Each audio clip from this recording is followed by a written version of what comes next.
Welcome to the Great Distraction.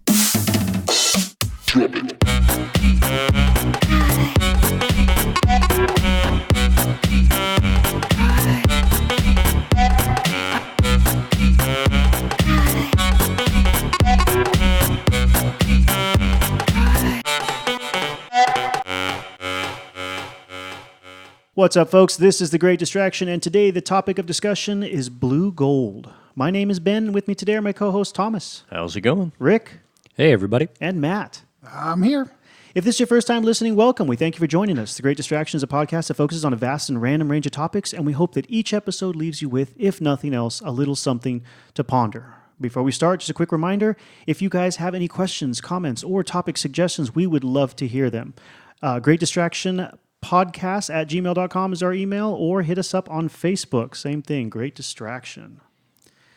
Now, this topic is ridiculously vast. There are so many different directions that we could have gone with this, and it was exceedingly difficult to pick just a few to focus on for our little hour conversation here. If you don't know already, we'll start you off with a quick definition. By blue gold, we mean water. And sadly, in this day and age, water has become a massively, massively huge commodity. And kind of, in some cases, or depending on what you pay attention to, kind of behind the scenes too, which is a dangerous thing. If you have heard of the term blue gold before, you might have heard of it from a documentary that was done on the topic called Blue Gold: World Water Wars. And that documentary was actually based on a book called Blue Gold: The Fight to Stop the Corporate Theft of the World's Water. So if you're interested in checking those out, I think Blue Gold is on Netflix. I don't know for sure. And the book, I'm sure you can get it at your usual... Amazon. Yeah, you can get it at your usual resellers there. So what is going on here? Essentially, to sum it up, the first direction or the main direction that we had that led us to originally pick this topic was this. Large corporations are depleting natural aquifers and bodies of water to sell it back to us in bottles. And it has gotten so bad that in some areas they have decimated the fresh water supply to the local inhabitants. By that I mean Americans, cities. Michigan has suffered greatly from this, and we'll get a little more into why that particular area. And there have been other areas all over the world. I know there's several towns in Canada that have also dealt with this.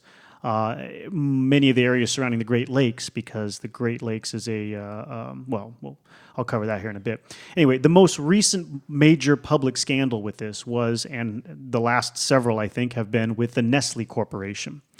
The state, they somehow, through legal loopholes and wording and very expensive attorneys, got the state of Michigan to allow them to up their pumping from 250 gallons per minute to 400 gallons per minute, taken out of the White Pine Springs well in the Great Lakes in Michigan. Doing the math, that's about 576,000 gallons of water a day. And all of it is being resold to us in bottles under the, if I remember correctly, the Ice Mountain brand, but I'm sure there's other sub-brands that purchase it from them and rebottle it for their, or relabel it rather, and sell it back to us. And this happened despite a massive appeal from the people. Like something like 80,000 people wrote in that were against it, and 75 were for it. 75 people, not 75,000. 75 people 75 were people, for it. yeah. We probably all worked for Nestle. Yeah. Someone fucked up that whole democracy thing there. Yeah, exactly. And it's just a good example of how some circumstance, some situations, your attempt to vote on something doesn't matter, because Nestle's attorneys were able to figure out a way around the laws such that they were written that in a way that the state could actually not refuse Nestle to take that water out from land or a well that they own.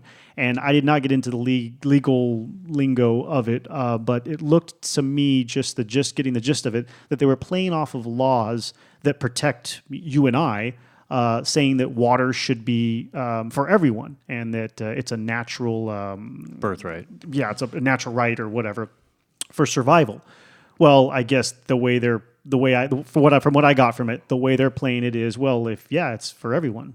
including us, including in massive amounts, and doesn't specify what we can or can't do with it once we've taken it. We have a bigger pumping machine than you have. Yeah. Yeah, but there's other problems or variables that go along with that because by increasing their draw that significantly, it can deplete the cone of depression and take water away from neighboring wells or people that are farther down in the aquifer. And that's why those laws are put into place. But attorneys fix all kinds of stuff like That's that. right, and that's exactly what they end up doing too. It's not Did you say unlike fix? fix. Well, Yes. depends The on fix whose is side in, right? depends on whose side they're on, They right? fix it for whoever's paying the most. Yeah. They've done the same thing with oil back in the day too. Oh, you don't want to sell your land because there's oil on it? Well, I'll just buy the land next to you and then drain it out from under you. They do. It's the same concept with the water.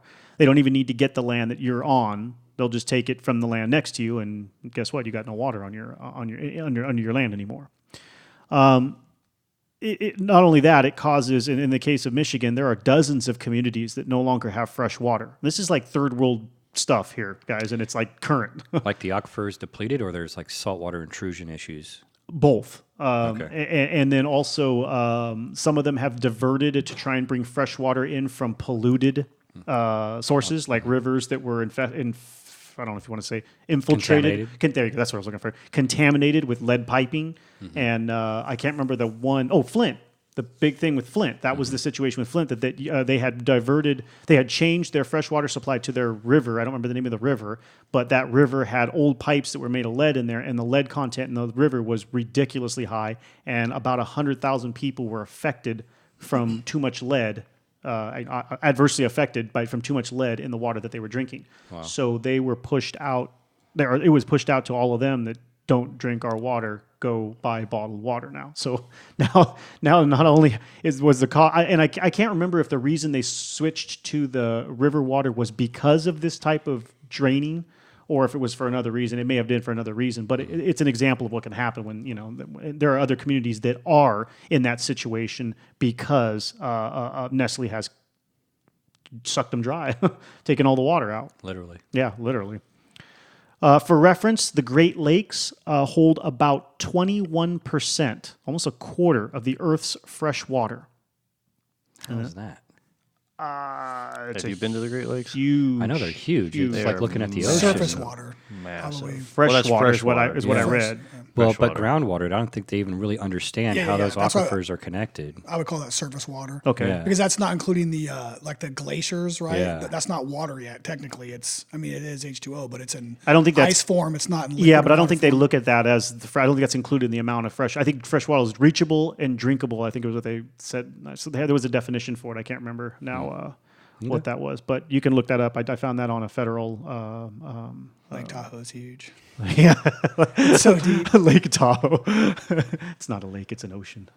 Let's see here. Where did I leave off here? And obviously, that's why entities like Nestle want it, and Nestle is actually attacking the Great Lakes from multiple sides of it, even in the Canadian side. They're all over that. So by the way, a little background on Nestle. Nestle is a Swiss company. I didn't realize that. I actually thought they were American. They are not American. They have an annual revenue of, get this, $92 billion a year. Yeah, it's Nestle SA, right? Something like that, yeah. They employ 308,000 Does Nestle people. SA mean suck it, asshole? Yeah, It's Swiss something. I don't know. I don't know what that is. 308,000 people they employ. That is freaking massive. Massive. I should have looked up how many Walmart employs. Because aren't they supposed to be one of the biggest, world's biggest employers too? I can't remember now. Anyway. So They just don't hire cashiers, apparently. There's one cashier per Walmart. yeah, I know, right? Ever. And one door greeter.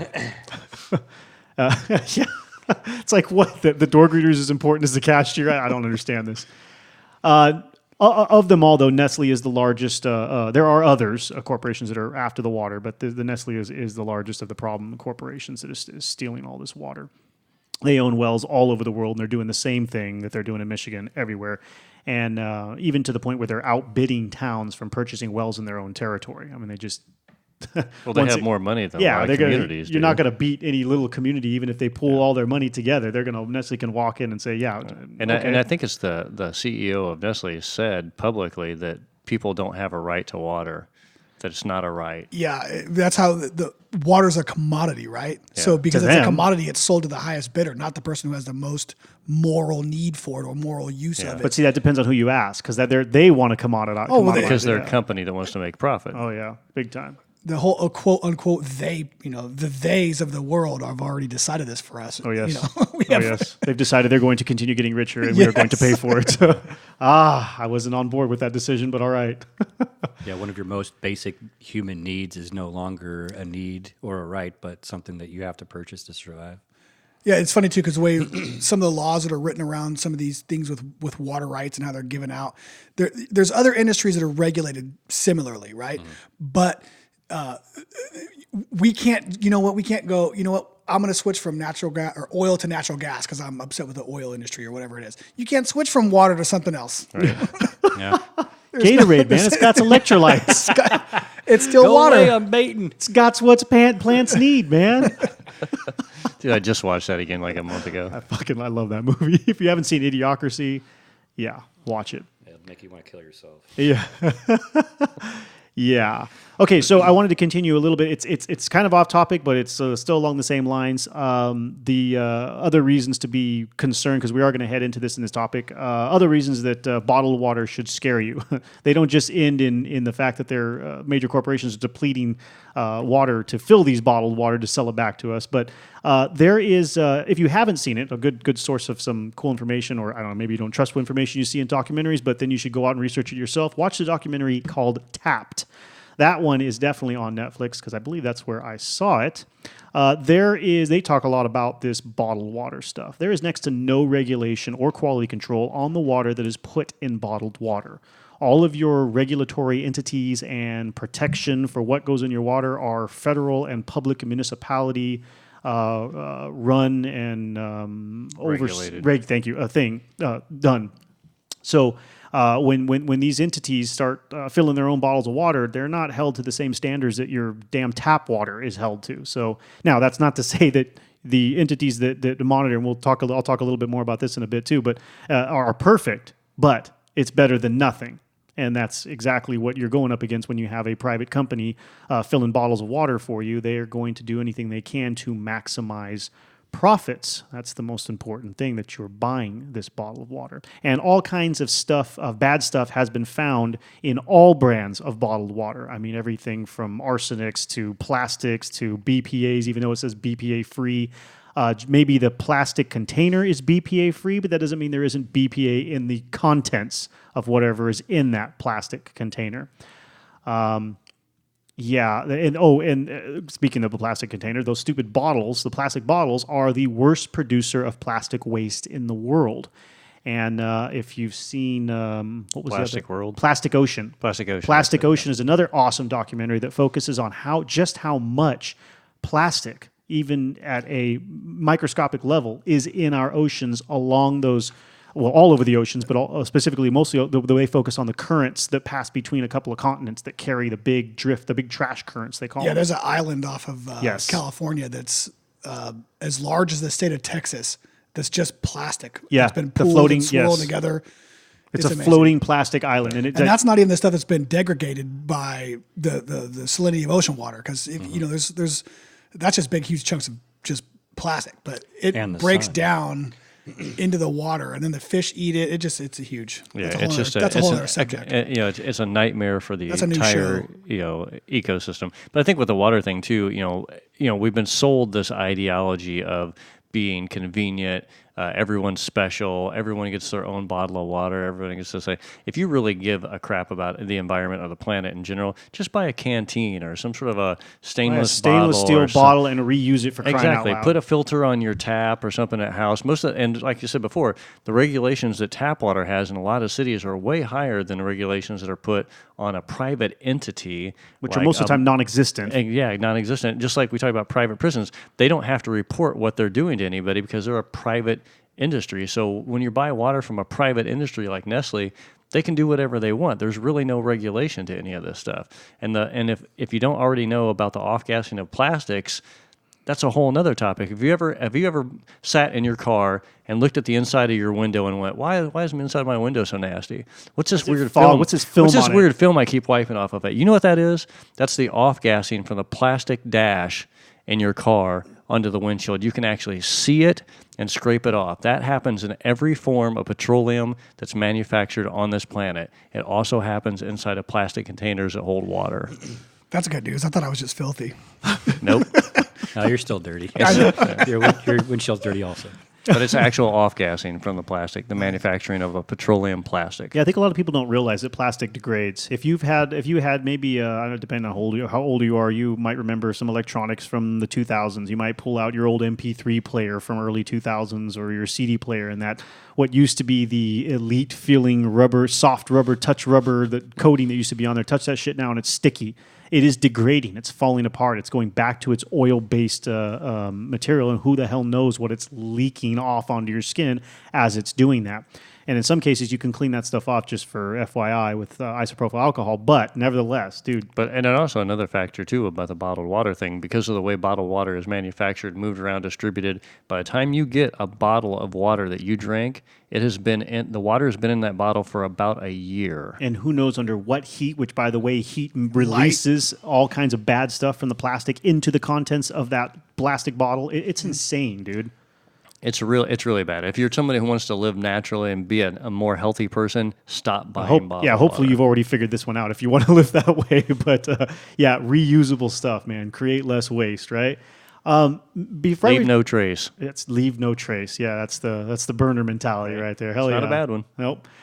Before we started recording, Matt was telling us a little bit about. I did not know anything about this. That apparently there are German-based companies that The country. the country. The government. Okay, go ahead. Fill us in here. The water that we have, especially here in California, is just like up for grabs as long as you're like some ultra billionaire or some other agency, right? I mean, like T. Boone Pickens, he owns like the most water. I don't know if it's in the world or the U.S., but he just owns all this water. Goldman Sachs are buying up water rights everywhere. Harvard University is buying up water in California, vineyards and land in California to control the water rights. So like when we're talking the subject, we're not talking about, when we say blue gold, we're not necessarily wanting to talk about how to best filter your water and what some of your best environmental practices are. We're specifically talking about water as a dollar sign, as a commodity. Yeah. And a commodity that even you with money in your pocket can't necessarily control or get into. I mean, maybe you could buy water stocks in the future as they are starting to become present. I mean, Wall Street's buying up water rights. So I find it funny that or disturbing is more better. Yeah, it's a better term. Yes. That these like the government agencies in Germany are investing money in California water aquifers and resources. People like the Bush family. I think I mentioned them. Every major financial institution we've had in this country is now putting their money into water. TD, not Ameritrade. What the heck is this guy? Goldman Sachs, JP Power, whatever it is, Morgan Chase, all those companies are now buying up water and the rights to it. And they're essentially being able to do whatever they want. I mean, whether they're selling it to companies like Nestle or whatever. And then the average citizen is being penalized and criminalized for just collecting rainwater on their property. There was a guy in Oregon, I think it was, he was fined for having 3 ponds where rainwater, crap that was just fell out of the sky onto the dirt he lived on that was collecting, and he wasn't no longer buying water from his local municipality. So they fined him and found a way where he could no longer store water. But we know what's crazy about California is, living in the Midwest and moving here. When I moved to California, people are, we're so conservative. I mean, we're so like liberal about the way we feel about water and conserving things and land and recycling. And I was like, you guys are a joke. You guys are a freaking joke. And what you just talked about, Matt, is a prime example of that. We have, you're selling water rights to anybody who has cash. Anybody. So how stupid is Saudi that? Arabia, too. Saudi Arabia is another large purchaser of specifically California water rights. Yeah, It's like, I don't understand that. But my point on that was if you look at water rights and you just look at land, like California is so stupid and greedy that they will just sell anything they have to the highest bidder. There's so many countries in the world you can't buy land unless you're a citizen there or you're a born citizen. I look at the whole U.S. Is that a thing? The whole U.S. is like that too, but California is horribly like that. And the fact that we're letting all these entities like Germany and all these people come in and buy all these water rights, This is stupid. The state should own those and keep control of it. It's for the greater good of our existence in the future. Absolutely. And to just go, okay, who's got cash in their pocket? You can have that one. That says to me that whoever's running the state of California is not very smart about being conservative. Well, they're smart about lining their pockets. Oh, they're lining their pockets, but they're not. The California wants to be this highly rated as like we're the ones that are moving in the future and doing the right things and being like environmentally safe. No, you're not. You're selling everything like a whore on fucking Thursday night. I mean, sadly, there could be some future benefits from something like this because it is private. Even though it's going through, government avenues to grease the wheels of politicians and lawyers and all this other stuff to gain that access to control this water. One thing I could, hope for is at least in the future, because California's got the shittiest water infrastructure on the goddamn planet, and we have like the most abundant sources of water on the planet, yet we do nothing for infrastructure on storing it. I've never understood that either, having a reserves for water and just catching. California so maybe in the future, when Yeah. places like Germany or Saudi Arabia are going to start buying water rights to certain regions, they'll go, "Hey, let's stop sending this stuff to the ocean and just like maybe keep it in our own reservoir." Yeah, and that so could they can benefit sell it to us. Yeah, exactly. But it'll be available for sale. But yeah, it'll be efficient too. Yeah. Yeah, and instead of buying oil from Saudi Arabia, we're going to buy water. Well, no, they're buying. Yeah, but they're buying it from us first, right? buying That's our what own- I mean. yeah, buying our but, own water But rack. if you look at oil, Texans very early on discovered that it was a lot of waste of money to stick holes in the ground to find oil. It was much cheaper to buy it from somebody else who was already doing that. Just like Rockefeller, he didn't make all his money sticking holes in the ground, pulling up oil. He bought it and refined it. Yeah. Let somebody else waste their money doing the for hard it. work. Nice. Okay. Next point. This is our fault. Yes. Oh no, it's not mine. This Not me. I didn't do it. it is our fault, like Thomas alluded to, and that's what I wanted to move into next here. That we have all of these bottles of water, all of this. The fact that we keep buying bottled water is the exact reason why these corporations are continuing to take it and then sell it back to us. They wouldn't sell it to us if we weren't buying it, right? So changing the way we look at water, the way we use water, all of this is necessary in order to begin to combat and not progress this situation against us, right? Well, so, one of the things that we need to identify as people is we've been sold this ideology of independence and everybody's special and here's your bottle of water, here's my bottle of water, everybody gets their own thing. First of all, that's stupid. We're being trained to be consumers, As in with everything else, right? as with everything else we do that are not helping our environment in any way, shape, or form. or ourselves. So, you look at cities like El Paso, Texas. In 1989, El Paso, Texas, there was a guy, and I can never remember his name. He became the head of the water or I don't know what the organization exactly what it was, but his idea was he wanted to come in and restructure the way that we thought about water, re-educate the community about how they used water, and to try to conserve it more. And he also implemented the first international plan between Juarez, Mexico, and El Paso, Texas, because they derive water from the same basin. And even though they're two different countries, he was able to put in a treaty to where both cities decided that we would work together to not waste the water. Just like you said before, if you won't sell me your land to get water, I'll buy the one next to it and suck out your water. Well, that is going to create a backlash in the future. So these two communities decided that they would actually communicate. And it's the first international treaty of any sort of water that's ever been done in the world was between El Paso, Texas and Juarez, Mexico, to use the water that was coming out of the Rio Grande. But one of the things El Paso did was they implemented tax deductions for people who would remove their grass and stop dumping hundreds of gallons of water on their grass to make it green, because we've been sold. Don't get me we started have to on have this that. green grass thing, and to put in Hate that more idea. Yeah, well, to put in more like less intrusive and water needy. How about just no damn land. lawn at all? We don't need it. Anything Does like that. absolutely nothing If for you me. if you live in a Objection, desert, well, if you live in You a don't desert, use yours either. What are you talking about? Look how green it is, though. It's for the community, not me. But if you live in a desert and you think that you should have a green grass, you're obviously not paying attention to where you live. So re-educating a community on where they are and what they should do. You live in a desert. You don't need green grass. learn to be a little bit more resilient to adapt to the area and the community that you're in. So that was a part of their first plan, was to re-educate the community to understand you're not out in a plush place where it rains all the time. We don't need green grass. So they gave tax deductions to people to come in to put in rocks and things like that to not waste so much water. One of the things too, in America in 2017, the average water usage for an individual American citizen was 100 gallons a day. That seems crazy to me because I think of how much water I use a day, nowhere near that. There's no way I But use I'm that also much not water. measuring it. But one of the things that was happening when El Paso started this thing, they were up over 200 gallons per person today. In 2017, they were down to 125 gallons per day. That's still a little above the average of 100, but there are also cities like Fresno, California, that are using upwards of 250 gallons per day per person. Now, what you would do as an individual with 250 gallons of water a day, I have no freaking idea what you're washing, what you're cleaning, what you're laundering. Swimming pools. So that's got to be a lot of Well, it.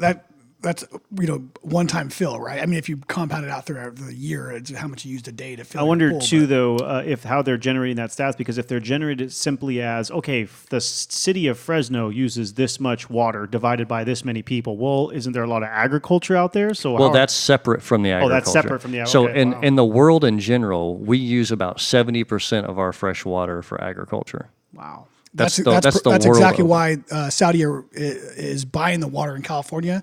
They're actually like the German company I was talking about. I have to do some more research on that later. But those people are buying the water specifically to have the rights to that water, and they sell it to other people for whatever use they want. But right now, that's our water, and we're going to profit from whoever's going to use it. The Saudi, at least for the time being, the large amounts of water they're purchasing is specifically because they need water for their agriculture as well. They're trying to grow food. Yeah. Yeah. But it's a huge. It's about the profit that is put on the water, and about the pains that you have to go through just to acquire something that you need to live. I mean, you yourself as a human being are You can only go, 77% what, water. 3 days without water or exactly. something like that? So Something like that, yeah. It's that's my biggest problem with it, is the aspect that citizens can be fined or taxed or levied for their use of the water, or prevented from even becoming water sufficient themselves. Like, Yeah, I wanted to emphasize that. For those that don't know, you actually, in a lot of areas, I don't know about all over the country, but I know in here in California, you actually have to be connected to certain municipality services, like either be it sewage, be it water, be it electricity. I know it's a big one for the solar community, right? Because some people want to try and be completely off the grid, they still make you hook up your home. And you go to the grid first and then back to you. Yes, you don't. It's not. I don't even. It's not legal to be disconnected from an electric company. And in Depends California, on the ordinance where Okay. you live. Yeah. Okay, 'Cause so is in that all some- in California, or is that? everywhere in the country, Okay. right? It's all in the ordinance, right? In some communities, you don't have access to a public sewer system, so you're forced to That use yes, but I septic. septic Septic system. systems, Some areas you have to find your own well, right? They don't have the infrastructure piped to you yet. So right? it's if you're in an area that does service it, you can't be disconnected from it. if you're in the suburbs, I imagine. Yeah, you know, if 'cause there's money a to be government made. entity capable and providing your neighbor with the service, then guess what, pal? You need to buy it too. Got it.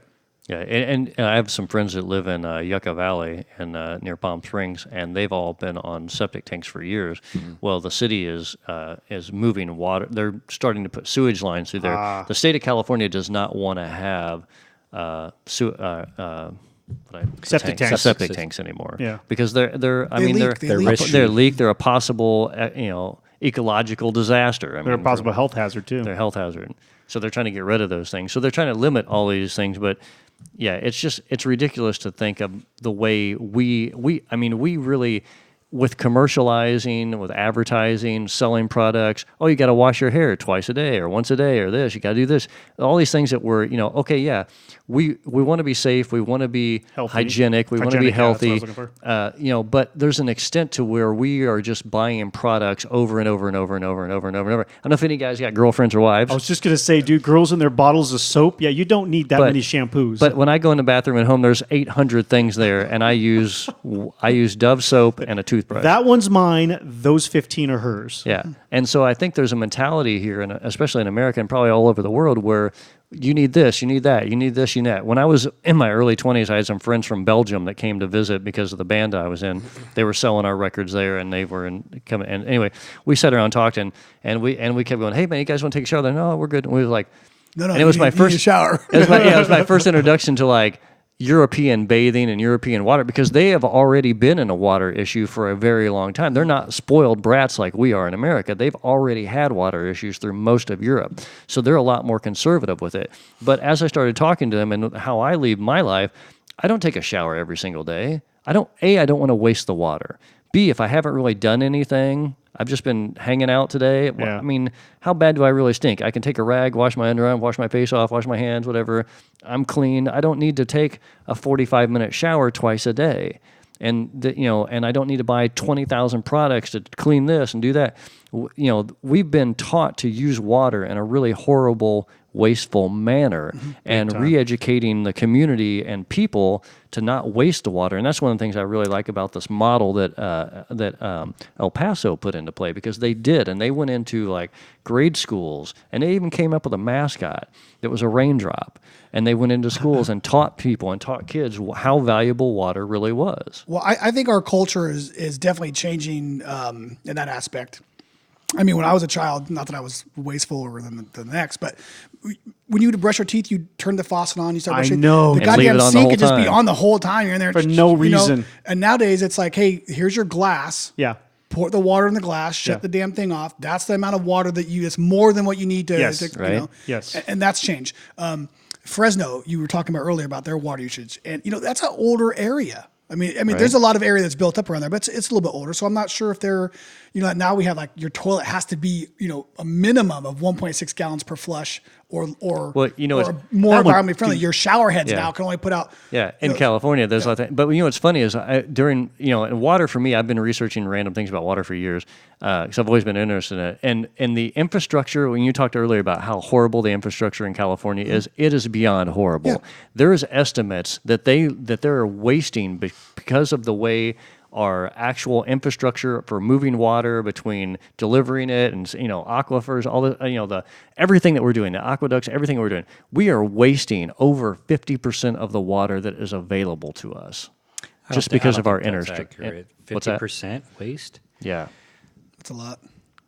I don't think. I think so, dude. I can believe it. I don't know. I mean, I can believe it. If I go right now to my kitchen here and I wash some dishes, how much water did I actually need to put on the plate along with some Dawn to wash, as opposed to how much is going down the drain? I thought you meant 50% waste in the infrastructure, not in the infrastructure. Oh, I'm sorry. At I the misunderstood. individual There's level. so much damage in the Yeah. infrastructure that we have in California, so outdated. There are so many leaks. Oh, and you're talking about inefficiencies. Inefficiency. I'm sorry. I And missed so that. I've got a buddy of mine who works for the water department or whatever. I don't even know.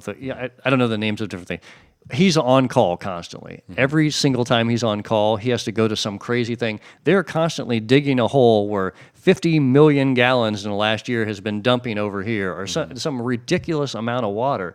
That's his life every single day. Yeah. Every single day. I have read that lakes, aqueducts, and reservoirs are an inefficient way of storing water. I have read that before. I don't understand why, but on a grander scale. But I have read that before. I don't think it's necessarily that it's an inefficient way to store the water. What they were probably talking about is that we also use the reservoirs as hydroelectric plants. Yes. And what they're probably talking Multi-use, about is that they drain the water at certain periods of time and then pump the same water back up into the aquifer.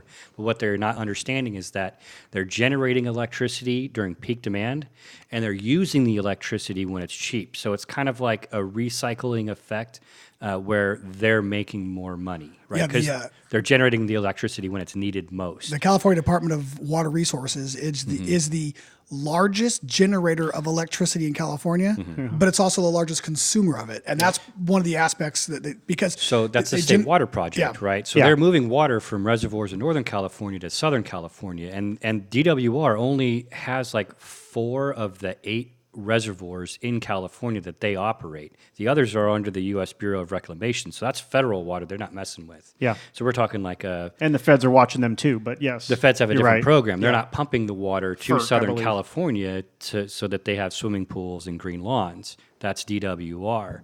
I work in the water industry and in the policy side of it, so I know that the municipalities and all the water systems, they have strict metering systems and stuff like that, and that helps them to understand where they're to track down these losses. And it's just part of infrastructure. It's old infrastructure, so things break, or there's an accident during construction. And yeah, when you do break a main line, that's hundreds of thousands of gallons of water gone. Dude. That sounds like a lot to us, It's right? a lot. On an individual scale, but when you look at the big picture at how much they're moving in that period of time, they're capping it off as soon as they can and trying to address the problem. And then also when you have a break like that too, there are hazard mitigation things that go into effect where they have to now flush that system. They have to push good water out and essentially waste it for fear of introducing contamination, right? After it's sealed back up, right? So there's all kinds of viruses and bacteria in the soil, right? And they don't want that getting into your drinking water distribution system. Because if you drink that, essentially you could get dysentery or E. coli and all that. Yeah, E. coli, total coliforms, they test for that on a regular basis to protect us. We have, like you had mentioned before, a very well-monitored drinking water system in our state and in the world, right? Or Yeah. Our city, relative. City of Lincoln here has a prize-winning water infrastructure. Yeah, and they're one of the only in Northern California that have a recycled water factory here, right? All your guys' irrigation is all purple pipe. That's all recycled water. Yeah, and that's another thing we should Signs bring on it up. that says "Do not drink." Yeah, well, that's another thing we should bring Yeah. up too, is as a big point of like as we move forward, our sewage reuse is going to be a huge deal. What we talked earlier, Matt, before we started recording about Orange County, and I remember living in LA when Orange County was trying to introduce and try to start educating the public of like we are going to be reusing sewage water because we have to, for one, as we move forward in our future. And immediately people are like, oh, I'm not going to drink my toilet water. And there's always like ridiculous things. Have you ever seen the little straw that you can buy a survival thing and you Yeah. can stick it in any form of water Hell and yeah, drink it? Life Straw. Hell yeah, I That's have a it. couple. That's I a have little. 20. That's a little life straw. Just think what we can do on a grand scale of an industry that's willing to put the effort into making our water better. And that's why I always bring up Israel and Tel Aviv. At current time, they are reusing the sewage water that goes through the city. They are reusing about 89% of it. Yeah. That's nuts. The thing Isn't that crazy? differs them But the one thing I want to say is a lot of the reuse water that they're using, especially in Tel Aviv, that reuse water doesn't necessarily go back into your drinking water. It gets used for agricultural usage. So we're already wasting the water. It would go to nowhere or in the ground or dumped or whatever. So instead of wasting it, they're treating it and reusing it for their agricultural usages, which is giving the farmers an availability to forecast and predict and work out some sort of a schedule to actually grow food at a better, more productive rate. And that's where, the sad thing, as I said earlier, is first we're talking about these companies and government entities buying up these rights as these big fat pocketed guys doing this stuff, and that's a bad thing. But on the second hand, it's like the privatization of that is probably what's going to actually make that efficient and save it or create it or generate it. It generally is because anytime a governments agency aren't gets in it for yeah. profit, right? They spend money. They don't make money, right? It's a cost to them. How much is it going to cost us as a city or a state or a country to perform this function? And they have to outweigh that. Where a private company can come in and go, I'm going to spend this much. I need to do this, and then I'm going to sell it for this much, and then that's where my profit margins are going to come. They're But able our to streamline government has things. to do things in favor of everyone, right? 100%. The private company, they only have to do things in favor of themselves. their shareholders. Or yeah, Right. You had mentioned the recycled water. You were calling it sewage water. They call it recycled water. There's a lot of that happening in California as it is, and they're changing the policy to allow for direct potable reuse. Right. That means they will take the wastewater treatment plant, and they will connect that to your drinking water plant. We're currently doing irrigation with recycled water. There's currently doing groundwater recharge. On a grand scale in the Central Valley and in Southern California is where most of our recycled water infrastructure is. And that's primarily because that's where they have significant water shortages for their supply, and they have a closer connection to the coast where they discharge the brine or the salt, just like all the leftover particulates that can't go into the From reused desalinization. water. Not just desalinization, but also from your wastewater facility. Oh. Right? So they will take the wastewater, treat it so that it's clean enough, and then to specific standards that are already set up in the policy, they've identified what treatment's required for specific uses. So like you can irrigate an orchard, but you don't have to treat that water as much to irrigate an orchard as you would a playground. And furthermore, potable water, right? Now, the issue in Southern California in the early 90s was their marketing got fucked up, right? Who wants to drink used toilet water? See, right? that's what they thought. Yeah, that's right. But well, that's exactly what happened. It's like saying climate change versus what's the other one? Global warming. Global warming, right? Yeah. And Bad branding. Last year, I was at a water reuse conference, and there was 3 keynote speakers that were talking about this specific thing. And since we're revamping the policy to allow direct potable reuse, that was their main thing, was we need to be very careful on our marketing because it's super scary to people. Now, we had mentioned earlier that all of this water is kind of connected throughout the globe, right? If you think about it on a big scale, every drop of water has touched poop at some point, right? Even if it's fallen out of the sky, right, and gone into the ocean, it gets messed up with all this stuff, and it's up to us to treat it to make sure that it's clean and safe for us to use. Yeah, and the one thing I'll point out too is this water reuse that we're doing, especially with the sewage. Just to round up another little topic, it's cleaner by far than the water you buy in bottled water at the grocery store. Yeah, and Orange County, they've got a huge facility that they're getting ready for potable reuse.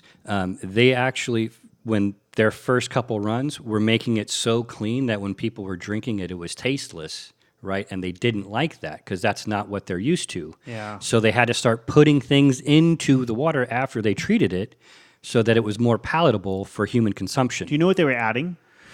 They were like regular minerals and stuff like that. So the stuff that would normally be in there anyway, they're just throwing it in there. Yeah. You can see that in your label on your bottle of water sometimes. It's like, you know, minerals added for flavor. Oh, that's right. I have seen that. Yeah, You're right. ingredients, yeah. So for the interested listeners, you guys can all go down to Orange County and take a tour of their facility. They can't sell you water yet, but you can taste it. You can sample it there. Wow. They also have breweries that are experimenting and producing beer from recycled water. But due to the current policy, they can't sell that. So you have to go to the brewery Get or free you have beer? to go, At the conference I was at last year, like I Sold. said, Let's go. They had 2 breweries that were there giving out free beer at the conference. Yeah, we should see if we can get to record an episode out there with those Well, guys. that's what I was saying earlier. When I lived in LA, they were Orange County was doing a lot of promotion about the facility and what their plan was to do to work with water and reusing water, and it was crazy because the mentality that most people have, most Americans have, immediately, well, I'm not going to drink toilet water. Yeah, Like- My dog does. Yeah, We feel so there is something very scary about. but we have to Shit educate touching your people. water, Well, there right? is, but we Yeah. have to educate people that the process that water is going through, for one, it's way more of a cleaning process than Nestle's bottled Yeah, I water. was just saying, it's only something to be scared of because they're not educated on being to be scared of the damn plastic that they're drinking out of the damn 100%. bottled water. Yeah, It's like right. they don't know any better, so Right. they're not worried about that. Yeah, so buy yourself a stainless steel container. Yeah. Or glass. Drink your reuse water in Orange County out of the tap water and go about your day. People are going to have to be educated on becoming comfortable with that there is a process from where water goes from the black water to gray water. What's different between black water and gray water? And then what becomes gray water back to this potable. Yeah, black water is. I thought it was potable. It's portable. Potable, Potable. not It's potable. like pot without an E. Okay. Yeah, black water is wastewater with human waste in it, right? And gray water is water that comes from sources like your washing machine or your sink. So they already have products that you can buy as a homeowner and install in your house to reuse seen your that. gray water. And there are specific regulations what you can reuse it for. Mostly they're marketing it for irrigation for your lawn. Yeah. I've heard of homes being built with that stuff built in. Yeah, gray water contains more.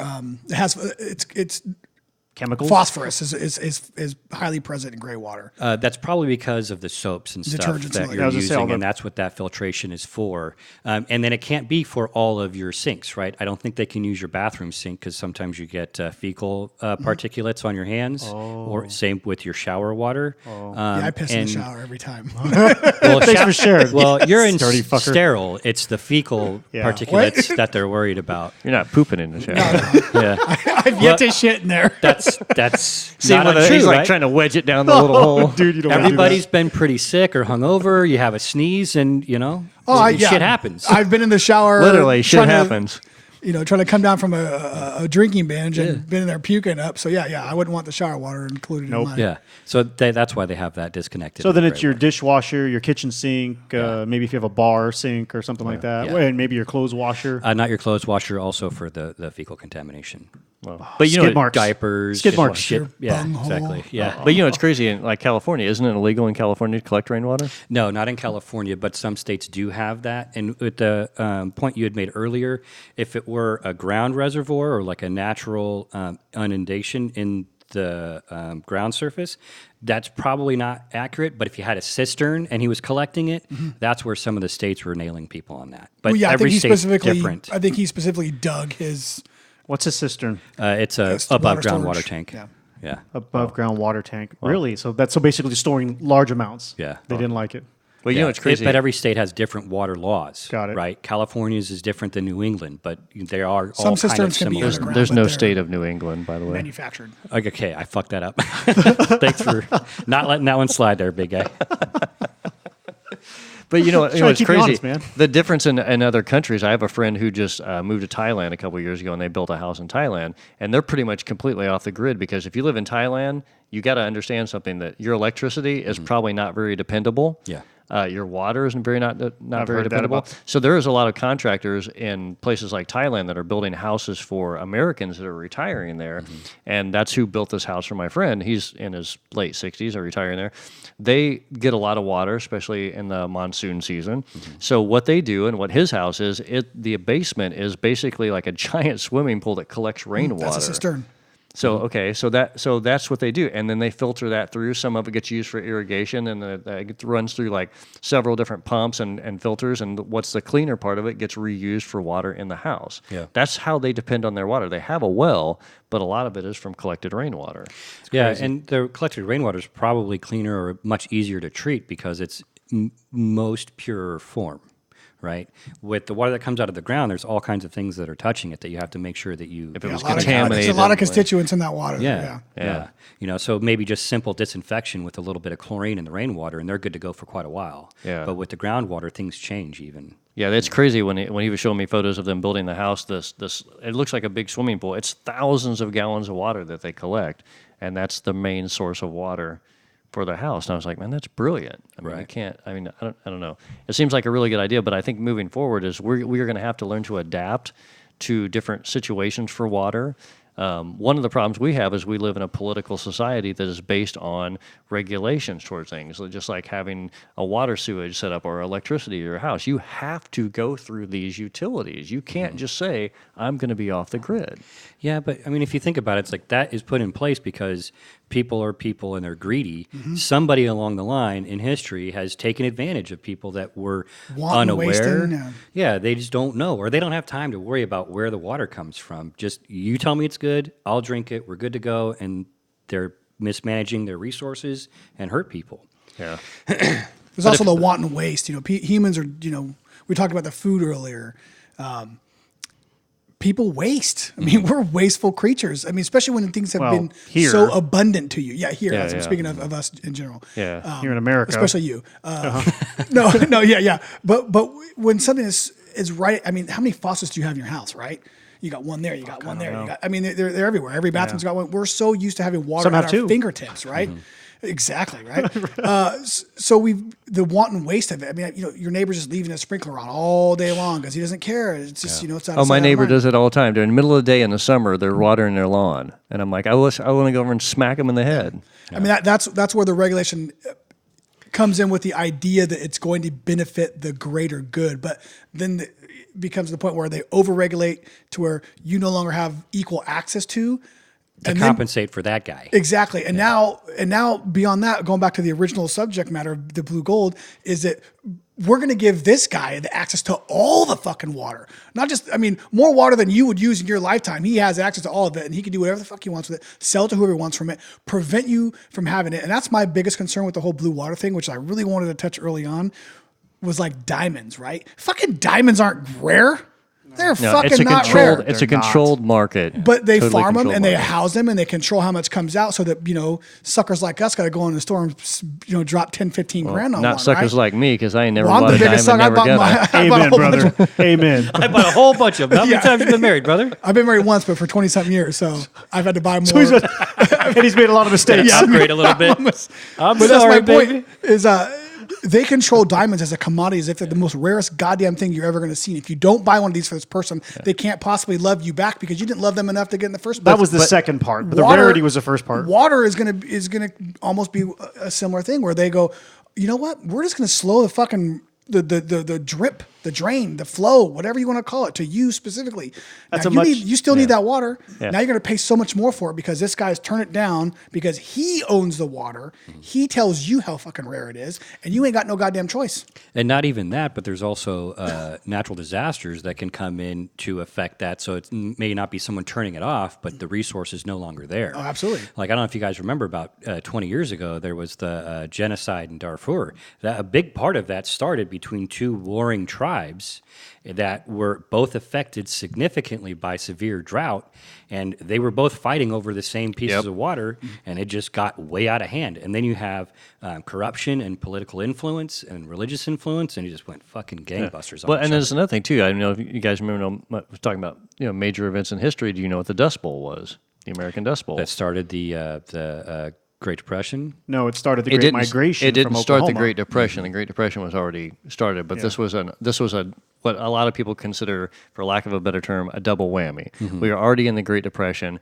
and all of a sudden we have this Dust Bowl situation, which was a drought from about 1930, 33 to 1936. I think 30 to 36 is what they considered it. That affected a certain area, right? It wasn't the entire Midwest, the entire agricultural farming community. But a lot of the reason that the Dust Bowl happened is because farmers were using really bad procedures for runoff water, the way they were farming. There was a lot of bad procedures. You got to remember, too, in American history, until probably the FDR era, there was a lot of no regulation of any sort to any sort of business procedures, any sort of farming procedures, any sort of natural resource procedures in America until the early part of the 20th century. And people like FDR, do you remember the first 100 years? You know what that's all about?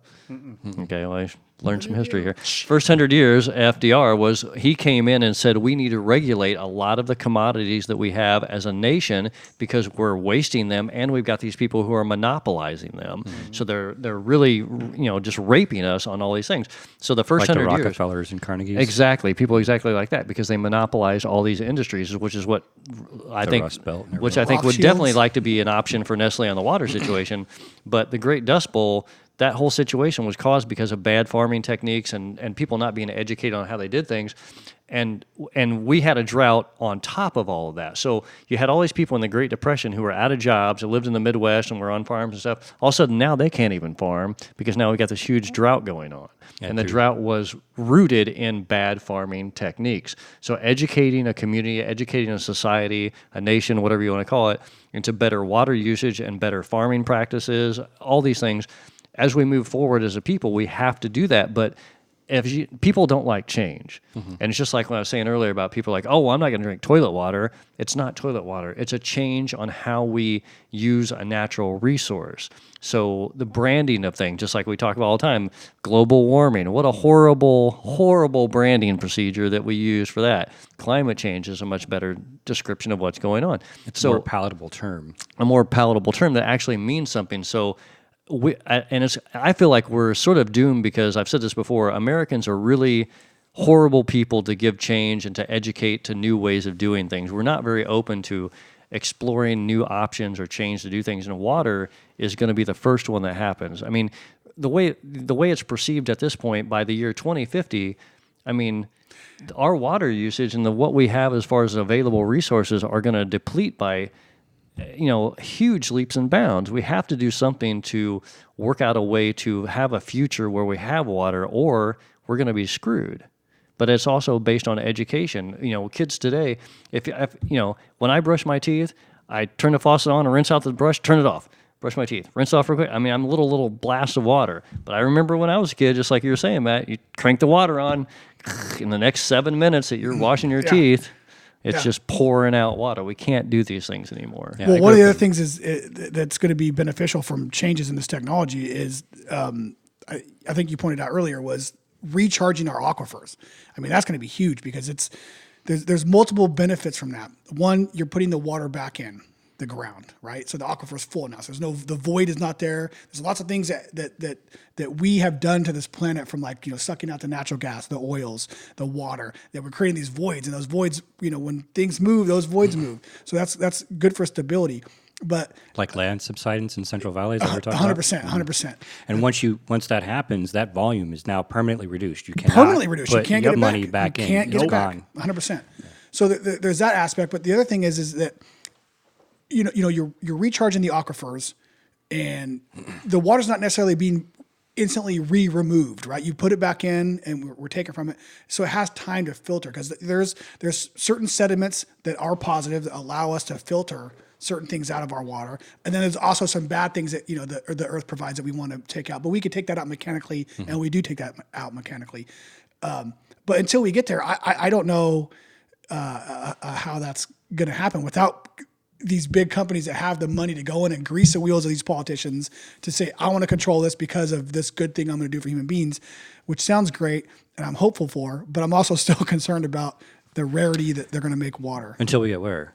With groundwater recharge with recycled water? I know the technology is there and available, but the practice. The practice is happening right now.